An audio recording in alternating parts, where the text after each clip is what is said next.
Basta ugali wala pa rin binago. Tao pa rin pag umaharap sa tao. Pero pag nasa pagharap ay iba-iba ako. Nagdadagay paano ang naabangan sa tuwing na ilalabas na bago.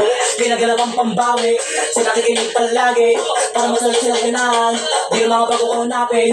Yung iba naman na pababawag, pero pag di natupagin, di kasi nila maunawaan. Kabutsa ko yung pinapalalim, kahit pa paano naman naganap ako paunti-unti. Gumalaw ng pina, hindi may tatanggi. Umaling na nakimunti, pero may yanting. Handi sa galing ang malay, kuting na naging kambing. Sa dami ng hinahin, ako tayo, pwede na pala'y malaking kantiin. Yung iba na kalatahan, at sa mga nalaslap. Nagiging malala, bigla lang pagpapalik ng pagbigkasa. Bago-bago kasi nang gumagano ka pa iba lang naglasa. Parang naman pakulang ka na basta-basta. Kaya lalo mang nananabing, kasi meron bumabalik. Gagawin ko ba rin ang gagawin?